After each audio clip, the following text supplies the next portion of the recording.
नमस्कार, मैं हूं कुमार अनिल। डॉक्टर भीमराव अंबेडकर की पुस्तक बुद्ध और उनका धम्म, इस पर आधारित 110वीं कड़ी लेके मैं आपके सामने उपस्थित हूं। आज हम बात करेंगे कि हमारे देश की जनता वीआईपी कल्चर को अच्छा नहीं मानती है। इसकी शुरुआत जो है, इसकी नींव शायद तथागत ने रखी, बुद्ध ने ही रखी थी। उन्होंने अपने यहाँ कोई वीआईपी कल्चर नहीं रखा था, कोई अपने लिए विशेष सुविधा उनके लिए नहीं थी। आज हम देखते हैं कि अब एक नेता को देखिए कितनी महंगी गाड़ी वो पर चलते हैं, उनको किसी ने उनके ही नाम लिखे हुए वस्त्र दे दिए जो सोने से लिखे हुए थे। तो इस पर काफ़ी देश में हंगामा हुआ, विरोध हुआ, फिर बाद में उसको नीलामी उसकी करनी पड़ी। तो हम देखते हैं कि कोई नेता दिन भर में कई कई बार ड्रेस चेंज कर रहे हैं, एकदम डिजाइनर कपड़े पहन रहे हैं। तो बहुत वीआईपी की तरह, भले ही लाल बत्ती हटा दिया गया हो, लेकिन आप देखिए कि किस तरह से सड़क पर अगर निकलते हैं तो चौराहे को रोक दिया जाता है कि कोई विशेष आदमी आ रहा है। तो ये जो वीआईपी कल्चर है, ये हमारे देश की जनता अच्छा नहीं मानती है, और ये पूरी दुनिया भर में है। तो कई देशों में तो प्रधानमंत्री साधारण लोगों की तरह जो है वो जाते हैं, कहीं लाइन में लगते हैं, काम करते हैं। तो हमारे देश में भी अगर आप साधारण आदमी जिस तरह से काम करता है, रहता है, उस तरह से अगर कोई बड़े आदमी भी रहें तो उसको अच्छा माना जाता है। लेकिन अगर किसी आप बड़े पद पर चले गए हैं, आप किसी बहुत पैसे वाले हैं, और आप जो है वो एकदम बेहिसाब खर्च कर रहे हैं, फिजूल खर्च कर रहे हैं, तो इसको अच्छा नहीं माना जाता है। इसकी नींव तथागत ने रखी थी, और उनके साथ भी ऐसा हुआ था कि उनके एक प्रियजन ने एक विशेष कपड़ा देने की कोशिश की थी, जिसको उन्होंने अस्वीकार कर दिया था। आज तो हम देखते हैं कि लोग स्वीकार कर लेते हैं, सोने से बना हुआ उनका ही नाम उसमें लिखा हुआ सोने से, उसको भी लोगों ने स्वीकार कर लिया। तो वो तथागत ने स्वीकार नहीं किया था, और जो नियम था वो सबके लिए था। ऐसा नहीं कि हाँ एक आदमी के लिए होगा कि वो 75 वर्ष में उसको राजनीति से रिटायर कर जाना होगा, या परिवारवाद दूसरे के लिए गलत है, हमारे लिए सही है। तो वो हम देखते हैं कि वो हर चीज़ में एक फ़र्क है।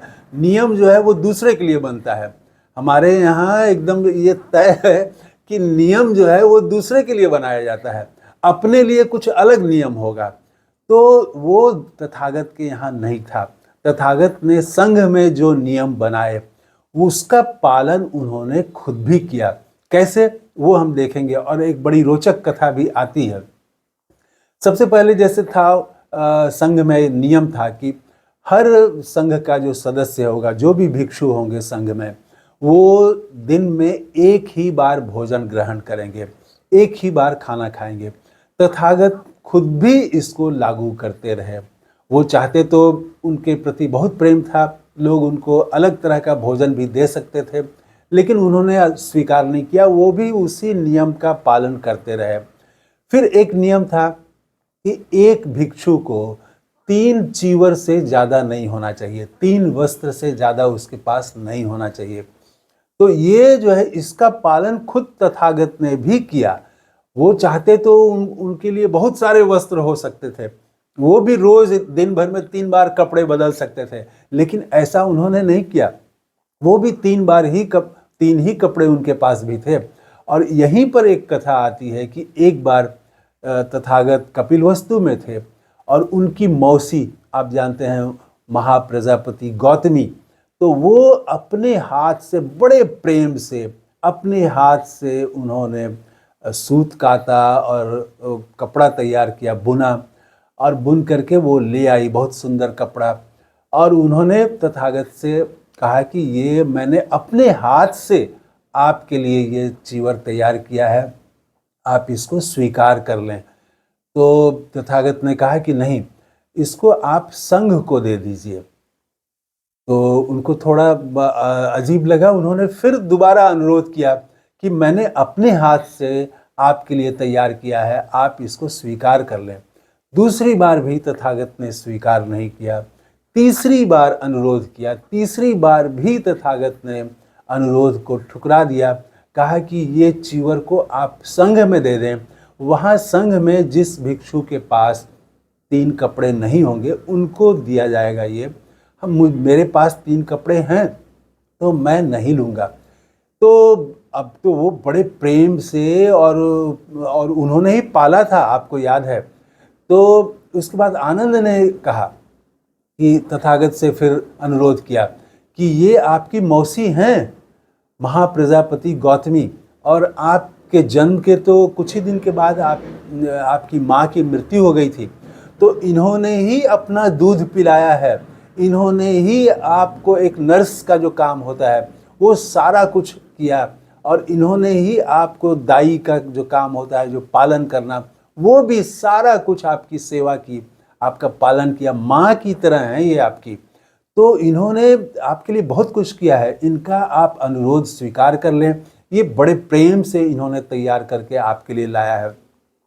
तो तथागत ने उसके बाद भी स्वीकार नहीं किया। तो आज हम देखें कि लोग तो तुरंत स्वीकार कर लेंगे, लोग महंगा से महंगा गिफ्ट लोग स्वीकार कर लेते हैं, लेकिन उन्होंने वो गिफ्ट जो है स्वीकार नहीं किया। कोई वीआईपी नहीं, जो नियम है वो सबके लिए नियम है। एक बार जीवक, तो जीवक जानते हैं बहुत बड़े चिकित्सक थे और वो संघ के सदस्यों का भी इलाज करते थे। तो एक बार जीवक ने उनको नया चीवर दे दिया, तो नया चीवर दिया तो उसको तथागत ने स्वीकार कर लिया, और उसके बाद तब उन्होंने नियम में छूट दे दी कि सबके लिए वो नियम हो गया, ऐसा नहीं कि सिर्फ तथागत के लिए। क्योंकि उसके पहले जो नियम था वो था कि चीवर जो होगा वो कूड़े के ढेर पर जो कपड़ा लोग फेंक देते हैं, चिथड़ा फट गया, बहुत कई जगह से फट गया, तो लोग क्या करते हैं, उसको फेंक देते हैं। तो ऐसा फेंका हुआ जो वस्त्र है, चिथड़ा है, तो उस चिथड़े से चीवर तैयार किया जाता था।